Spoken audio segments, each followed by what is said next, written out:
Hey guys, my name is Ellen Fox. Welcome to my channel, and do we even recognize me today? I look sick. I didn't feel like wearing any makeup today, so I thought, you know what? Let's not wear any makeup because there is nothing wrong with it. So here I am in all my beauty, looking sick. But like, there is nothing wrong with looking sick either. I mean, sickness is a very natural process, happens to the best of us, and I'm not the best of us, so let's talk about the 7th episode of The Legend of Vox Machina. Percy used to look like that. Can you imagine if we had been introduced to that Percy and then we had been shown his glow up? The brown hair gone, the glasses are still on though, the brown hair gone and the white hair. Because he is the heir to White Stone. That is probably not the reason behind the white hair, but it rhymes, so it doesn't rhyme. It's similar. They're a pair of words. And while we're at it, I don't understand why Percy has white hair though. I mean, maybe it's just Pike also has white hair, so I think it's just like something that is like genetic or something. But Percy did have brown hair before, so why does he have white hair now? Is it to like symbolize the growth? Like, you know, children, like the children who don't get a chance at being children grow up too fast. Whereas Percy was already like an adult when hell broke loose. So now he has white hair to symbolize that he is an old man now. Mentally, at least. Or maybe he just likes white hair. I mean, I don't know. He did have white hair while he was fleeing White Stone. So when did he get filled with terror so much that his hair changed color? I mean, I need an explanation. Do keep the children in one piece, if you can. Okay, are you guys sure that Percy only has one sister? Because that is not the behavior of the people who only have 2 children. I mean, she literally said, try to keep them in one piece if you can. Like, just try. Like, even if you fail, no problem, Professor. Like, come on. You can butcher them if you want. They are literally the heirs to White Stone, and this is the treatment they receive. Why is there no one supervising the professor? Why is the professor alone with the heirs of White Stone? Where the heck is the chaperone? Even freaking doctors have chaperones, but freaking the heirs of White Stone do not. And this is something that I usually find odd when, like in the West, that kings and queens literally have like 1 or 2 heirs to the throne. And I'm like, that's it? Because the moment you enter the other empires, kings would literally have like 20 children just in case the other 19 die. Like, we must have that 20th child just in case the other 19 die. Like, that was the sole purpose of having so many children and so many wives. Like, just in case the 20 children die, let's just have a 21st. Like, just in case. And usually what happened, like, there were freaking kings who killed 19 siblings in one night. Yeah, so when you have 2 children, be careful. When we came here, darling, you promised no more lies. We're on darling terms now. I feel like these 2 might become a thing. I think Vex'ahlia likes Percy. But, like, what kind of person calls their crush darling in front of them? Even if you don't have a crush on someone, who calls anyone darling? I mean, some people do, but people like Vex'ahlia don't. Oh my god, this is like the literal definition of many fish in the sea. Only we are never able to catch any. Like, the people who don't even aim to catch men, and I do not. Until a new vision came. Science that would bring me the revenge I so desperately sought. So we're just gonna ignore the fact that he was homeless and now he's building weapons. Like, where did the raw material come from? And the knowledge to build weapons, because that's not the kind of stuff they teach you in school. Unless you have a professor like his. I'm pretty sure his professor taught him all... No, why would the professor teach him all the wrong things? I think, you know, maybe he did. The kind of psycho that professor was, maybe he did teach them how to steal raw material and make a gun. That is poetic. Getting killed by the gun that you taught someone to make. Then what are we waiting for? Hate to burst your bubble, but we can't just stomp through the front door. And ultimately, after everything they went through, they still decided to go in through the front door and fail. Gonna prove Vex wrong. If you have watched All of Us Are Dead, there is this character Guinarm in it, and I used to believe that he was the most unfortunate person to walk the face of Earth.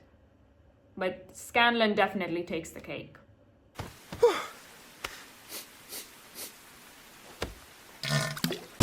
Roll to see if you hit me. This is literally a series of unfortunate events. It doesn't stop.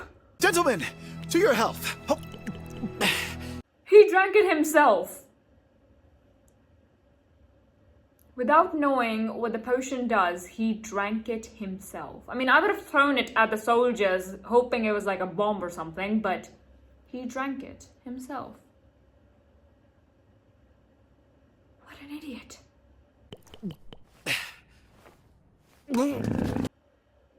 Is he gonna get active diarrhea? Diarrhea has a mind of its own. Can you imagine, in a life or death situation, your diarrhea activates? Oh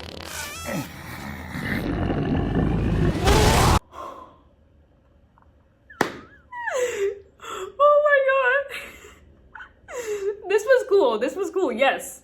Breathing fire is cool. But like, thinking about what I just said about active diarrhea, can you imagine if the fire had been coming out through the other hole?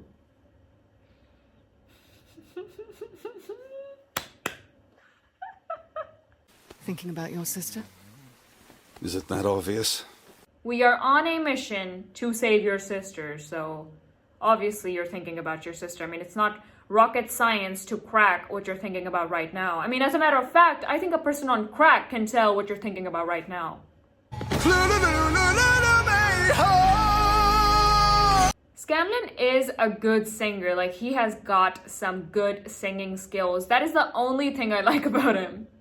And I shouldn't have said that, because you guys love Scanlan and I kind of don't. I mean, most days he's kind of annoying. I'm sorry. I mean, I know he's supposed to be annoying, but like in this episode especially, like he was making puns and asking God questions and cracking jokes every minute, and that was just not it. Like during the discussion, the earlier discussions, he was just really annoying. And then he just like was extra unbearable today. Otherwise, I like sometimes find something about him that is like likable, but in this episode, I was kind of like, stop already. I mean, even the other characters were like, Scanlan, stop. So I guess it was like intentional to make him annoying, but I just like got annoyed, as you guys intended me to. now for my grand exit. After the amount of times your plans have fallen flat on your face, you still believed you're gonna get a grand exit? No. You were born under unlucky stars, Scanlan. Peace has not been written in your story. Darling. Okay, we need a darling count. It's a trap. I was really glad that this was a trap, because the Briarwoods are literally mythical creatures. And last time I accidentally called the Briarwoods the Derulos, and you guys were quite unhappy with me, so sorry about that. But I really liked that this was a trap, because the Briarwoods are mythical creatures, and therefore they know what is going on. So it was going to be completely illogical if they had just broke into the place without them knowing. So it was very logical that it was a trap. But I do feel like, why do they use their soldiers so much? Like, I never understand when mythical creatures use like soldiers and stuff. Like be like the dragon. He did not have any soldiers. He was like killing people on his own.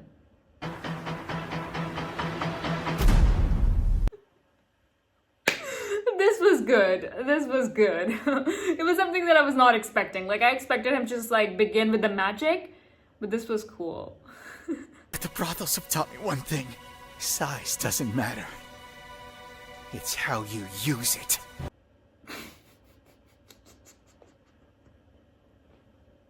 The amount of times I've heard this dialogue can be counted on one hand, but every single time I found it just as hilarious. On another note, I don't recall who the Brothels are. The final blast always happens right after they escape, which is a good thing. I'm still recovering from the deaths in All of Us Are Dead. I'm not recovering. I'm like still in the grieving phase. So Scanlan might not be my favorite character, but like I don't want him dying or anything. Let her go and we can discuss a future where you're still breathing. Oh my god. He really decided to write the professor's name on his gun and then to have a negotiation. Are you kidding me? You just refound your sister, the one you thought was dead, and you want to have a negotiation. Just shoot him. We both know you have a very good aim. Just shoot him. As a matter of fact, the professor's head is so big, no one can miss him. Even I can't miss him. Why did you not shoot him? It's literally the most important lesson that a killer is taught. Percy, why did you not shoot? It literally does not make sense. Like, just yesterday in the last episode, you seemed rather keen on killing people, and all of a sudden you're not keen on killing people. It does not make sense, Percival. I feel like Cassandra is going to live though, but you never know. You never know. Maybe she would die and that would turn Percy into no mercy Percy completely, and then he would kill everyone, including Vox Machina. But then how would we have a season 2 of the show? And we have still like a lot of episodes to go, so maybe not Vox Machina, but he would kill a lot of people. On which note, I did come across this comic, and I really liked how everyone looked. Even Keyleth, like I especially liked Keyleth because she looked confident for once, so really liked this, and that is it. So that was it for this video. Really hope you guys enjoyed, and if you did, give me a like. Also comment below and let me know anything, really. And also subscribe, click the notification bell so you'll be notified every time I upload, and also follow me on my Instagram and my Twitter. They're both out at, like, can't talk. They're both at @LFox. And thank you for watching. I'm the only LFox in this world, and oh, I miss Pike. It has been like, I thought everyone was going to have enough screen time, but like Pike's just gone. Kind of miss her. I mean, I am looking forward to when they reunite, Grog and Pike. That would be adorable. So looking forward to seeing her, and bye. Is when we leave.